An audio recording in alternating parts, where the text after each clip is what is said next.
Hello to my growing network of recreation managers. I say growing because Jimmy's Old Time Radio Show has gone international. Just in the last couple of days, I've begun looking at what's out there, and I've been networking across the United States, into the United Kingdom, New Zealand, Australia, and I woke up this morning with some real nice messages from recreation managers all around the world, and it made me feel better. It's been a tough few months since COVID for everybody, and it's shut down my business and it forced me to reinvent and reimagine myself. Recreation managers everywhere are doing the same thing, looking at virtual entertainment. It'll never replace having a live and in-person concert, but for a while it's just simply the best we can do. Could be a long while. So I've done 10 COVID concerts. God, I hate calling it that, but that's what they've been. Concerts during the COVID crisis. My business closed on March the 13th. I didn't play another concert until the end of June. I had one booked in May, but it was, for Mother's Day, and it was, I think, 4 degrees outside and rain. It just wasn't going to happen. I had a few attempts in June. Again, the weather was just cool. But finally, I think it was the 25th or something of June, I had a show. And then in July, I've had 9 concerts so far. So I've done 10 care home concerts, and I've learned a little bit.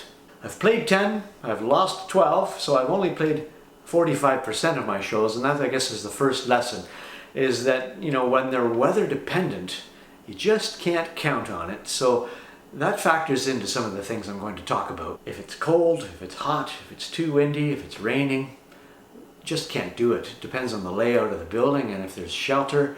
But we're dealing with senior citizens. I don't need to explain that. And it has to be almost perfect before a show like this can go forward, an outside show. So what have we learned? I have learned that not everyone is completely prepared, and it's totally understandable. We're all treading into new territory. I've been trying to prepare my followers with some information. I did a video about tips, 40 tips it's called. Link is there. And I sent it out a while ago with just a lengthy list of thoughts about how to have safe, effective, efficient, and socially distanced programs. Not everybody saw it, not everybody watches the full length of these videos. But for those of you that did, I appreciate that. One of the things I've learned is to send a short summary of my tips just prior to showing up for a concert. Not listing all 40 things, but just some of the main, most important points where we try to minimize interactions and touch points and keep social distancing. Things like, let me know in advance where to park, where will I be playing, what quadrant of the building. Some of these large places I might come to the front door, but actually I'm playing out back, so it doesn't make sense for me to go and bother the front desk, unless of course it's a requirement for me to do a COVID screening and get my temperature taken, which almost always it's been a requirement, and that's a good thing. So connecting prior to the show is a really good opportunity to make things safe and simple. One of the first COVID concerts I played, it was that kind of scenario. I went to the door, wrong door, went around back. Again, it wasn't quite the right place, but I was provided a cart at last, and then I was shown it was way around the back of the building in this grassy area with a nice courtyard, big beautiful place. So it took a while just to get the cart there because normally I just carry my gear, it's not much, but it was a long way, so they provided a cart. And by the time I got my cart and got to where I was supposed to play, it was like 5 minutes to 2, and I was supposed to play at 2 o'clock. I can generally set up really quickly, but it's nice to just be a little more relaxed. And then there was one other thing that kind of put me behind. There was no hydro yet. So I'm trying to get the attention of one of the recreation aides, and then told her I have no hydro, and then so she has to go find somebody for maintenance. And so they're out looking for an extension cord, and finally he shows up. The extension cord isn't grounded, so I couldn't use it, so then away it goes again. By the time I was up and running, it was almost 2:15. It was, funny and sad at the same time, and just totally understandable because these things are just, this is all new. Having hydro was listed in my tips, but it is what it is. We had a great show. I filmed the concert, and there's a link to that show right there. Another place, fantastic place, just didn't quite have enough shade. They did have an awning. They did have a number of residents sitting in the shade, but I was playing on the west side of the building. I had my own little socially distant spot under the awning, But as more and more residents were showing up, they just kept coming out, and they were just, some of them ended up being seated a little bit too closely. No harm, no foul, everything was fine, nobody was sick, there was no cases of COVID, blah, blah, blah. But, social distancing is just so important right now. So again, we live and learn. Twice I've had a food delivery truck, a Cisco truck, show up, big truck backing up, beep, beep, beep, and then the engine's idling. Then the rec manager runs over and asks them to turn off the motor, and no problem, they're very good guys. I know Cisco well, and yeah, it's a bit of a distraction.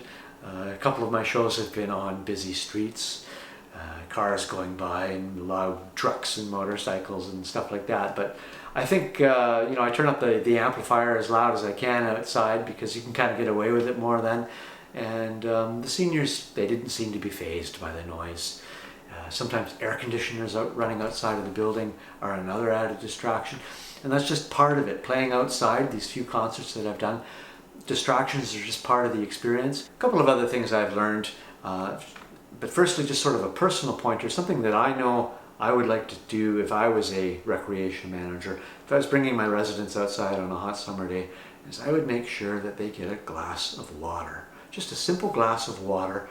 Sometimes there's been ice cream and popsicles and things like that, and that's all good, but sugar isn't always necessary, especially with the high rate of diabetics.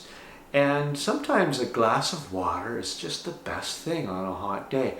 It's simple, it doesn't cost anything except for washing the cups. I prefer reusable cups. Hydration is so important. I used to be a nutritional manager, and we used to monitor fluid intake and output. We would have meetings, care conferences, and we would talk about the amount of hydration. It's a great way to add a little bit of extra hydration. Water feeds the brain. I need some. And then I've kind of created some policies for myself, I guess, and for the industry, those that I'm dealing with, things that I've figured out along the way. I've decided that one show a day is all I can safely allow. When I was first booking these COVID concerts, trying to replace my rewritten schedule, there was a couple times where I did end up with 2 shows a day, and neither of them have actually panned out because of weather and things like that. But I've since decided that one show a day is, from a safety and ethical standpoint, all I can really do, because I want to make sure that I'm not a super spreader. I'm trying to play at seniors' homes, and I don't want to bring an infection from one home to the other. That's something I'm absolutely promising you that I'm doing my very best to avoid. So when I do one show a day, I know that I'm showing up with different clothes, laundered clothes, hands are sanitized. I'm always very strict with myself about sanitizing and all those matters anyway. But just because of the extra circumstances and the extra safety measures that we need to follow right now, one show a day I think is most important. So what the one show a day policy has created as a repercussion is I can now only play shows that are relatively local. I can't drive 4 hours to the city and back and play a single show. It just isn't economically feasible. And that kind of leads into my next point. When I do have a show that's a little bit distant, like I had one a couple weeks ago, it was an hour and a half there and an hour and a half back. But what I was asking the manager was for sort of a cutoff time. It was one of those days where I did originally have 2 shows booked. And the first one was a long-term care home. It was kind of a chilly, windy morning, a day after a storm had come through, and that manager reached out to me first thing in the morning to cancel. So I had no choice but to reach out to my evening show. It was a retirement home, a big palatial place, and I knew there was going to be great social distancing, but I still had to ask her, are we on? And so it led into this back and forth discussing about cutoff times. She had felt that I promised that I wouldn't charge them if I didn't play because of weather.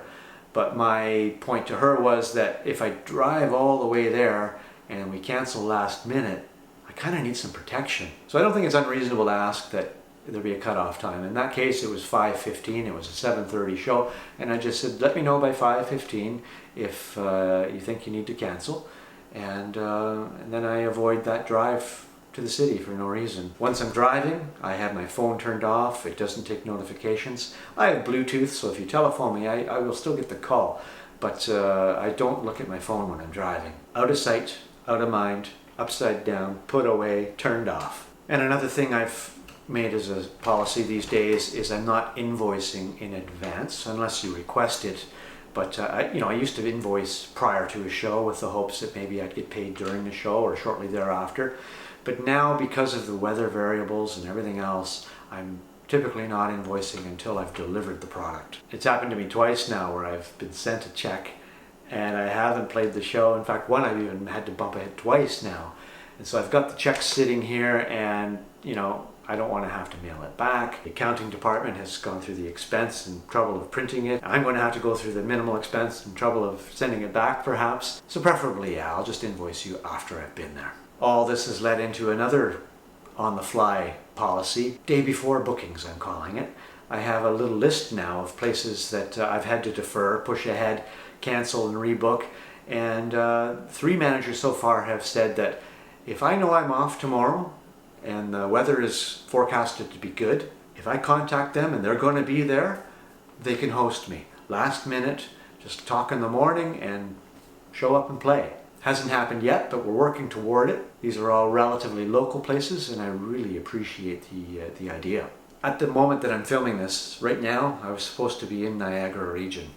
I was to be in St. Catharines and Fort Erie today, all about 3.5 hours from home. And it was another one of those circumstances where the distance and the COVID and the doubts and concerns just shut it down. I had booked this week a long time ago, before the pandemic, a year ago I booked this. 8 shows I had in 4 days, which is what I typically do. And then as I was reaching out to the managers, I knew that some of them would have to cancel. Sure enough, 5 out of the 8 immediately canceled. 1 was held as tentative. The week before the tour, that one tentative one also fell off. And so I was left with 2 shows in 4 days. I can't be on the road for 4 days for 2 shows. Camping and the food and the gas and the expense. And I had to cancel that Niagara tour, I'm sorry. So my time has been spent at home in the office making videos and networking around the world. I'm just trying to make the best of it. It wasn't the only tour I cancelled. I had a 7-week tour to Western Canada this spring cancelled as well. It was in May and June, and obviously that just wasn't going to happen. Anytime there's a distant tour, it has to be fully booked. I have another one that I just cancelled, September. I had 3 weeks booked, Northern Ontario, Eastern Ontario, Sudbury up to Timmins, down across Quebec to Ottawa and all that region and back home. Another almost fully booked tour. I had a little bit of recreational time in there for myself, but I knew that the managers couldn't all guarantee, and then with the weather variable, September I'm available. And then so beyond that, the fall and into the winter, outside concerts will soon be coming to an end. I can't believe I'm talking about the fall. But through the summer, I've played 10 shows so far. I hope to do at least that many yet again. And I've been filming them where possible, where it's not redundant. One of the places I've played has hired me for 3 shows. Thank you. And so I'm not filming every one of those 3 shows, but when I have a new place and circumstances allow for me to film the concert, I always ask for permission. I'm filming the shows and creating content for my channel, so it's there for you to stream for your residents. As we get into the colder season, virtual programming is going to be really so much more important. As I was networking yesterday around the world, I found a post from a recreation therapy group in New Zealand, where, by the way, they call it diversional therapy. I think that's so clever, diversional therapy, because that's what I try to offer, a diversion with my music to help your residents pass the day. Clever. Anyway, they had a post about the necessity for virtual entertainment in the future. I think we've all known that this is going to be ever since COVID hit. But as the fall approaches here in the Northern Hemisphere, the outside concerts will come to a close. And I'm hoping that my online concerts will grow some legs and really take hold. Filming these outside shows now, in the fall I plan on doing something formal and better. I was in touch with a professional videographer today. I've always been a photographer, I've been a professional photographer, but I want to hopefully bring in another specialist and collaborate. There's so much collaboration going on right now, and it really enhances the product and the experience as we all work together. So I have a young, brilliant photographer that's going to help me develop my channel, and I'm hoping to get a good space where I can do high production videos and do regular content with special guests and maybe community programming. I will invite videos from places around the world as we pull together this community of recreation therapists and diversional therapists. So that's enough for now. Just wanted to share those few things that I've learned from those first 10 concerts. More adventures to come, and I'll stay in touch. All the best. Stay healthy, everyone.